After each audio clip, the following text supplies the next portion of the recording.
నల్గొండ జిల్లా చాయంపేట మండలంలోని గట్ల కనిపర్తి గ్రామంలో ఇందిరమ్మ ఇళ్ల నిర్మాణ పనులకు మరియు ఎస్సీ కాలనీలో 10 లక్షల వ్యయంతో నూతన సీసీ రోడ్ నిర్మాణ పనులకు శంకుస్థాపన చేసిన భూపాలపల్లి నియోజకవర్గ ఎమ్మెల్యే గండ్ర సత్యనారాయణరావు. తదనంతరం గ్రామంలో ఇందిరమ్మ ఇల్లు లబ్ధిదారు అయిన దొడ్డి జమున, శంకర్ దంపతులకు శాలువ కప్పి అభినందించారు.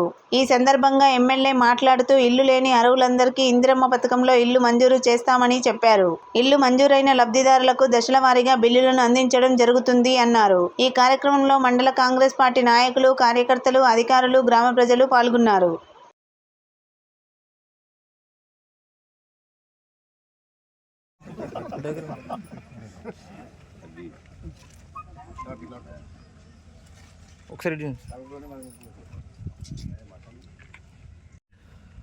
గట్ల కనిపర్తి గ్రామంలో ఈరోజు ఇందిరమ్మ ఇండ్లకు శంకుస్థాపన చేసి ముగ్గుపోయడం జరిగింది.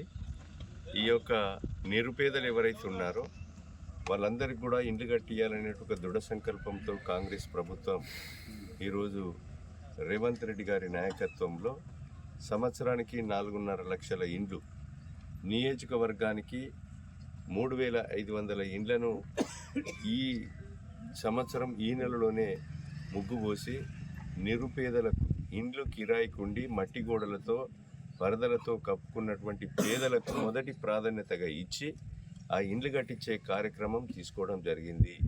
ఈ గ్రామంలో కూడా సుమారు ఒక 50 నుంచి 70 ఇండ్లు మనం గట్ల కనిపర్తి గ్రామంలో ఈరోజు ముగ్గులు పోస్తున్నాం.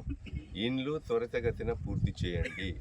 ముగ్గులు పోసి బేస్మెంట్ తర్వాత కట్టిన తర్వాత 1,75,000 లింటర్ లెవెల్, స్లాబ్ లెవెల్ పూర్తయితే 5 లక్షల రూపాయలు మీకు బిల్లులు వచ్చే విధంగా నేను ఈరోజు మరి బాధ్యత కూడా తీసుకోవడం జరుగుతుంది. కనుక మీరు పేదలందరికీ ఇల్లు కట్టించే కార్యక్రమం తీసుకోవడం, అదే రకంగా సీసీ రోడ్డు కూడా ఈరోజు 10 లక్షల రూపాయలు దళిత కాలనీలో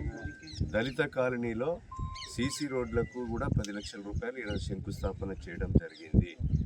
కనుక ఈరోజు మరి పేదలందరూ మరి సమయము ప్రకారంగా ఇండ్లు పూర్తి చేసుకొని మరి జూన్ లోపు ఇండ్లు పూర్తి చేసుకోవాల్సిందిగా నేను విజ్ఞప్తి చేస్తున్నాం. ఇక్కడ ఉన్నటువంటి మరి గ్రామ నాయకత్వం వాళ్ళకు సహకరించి ఇండ్లు పూర్తి చేయాలి. అధికారులు, అదేవిధంగా ప్రజాప్రతినిధులు కూడా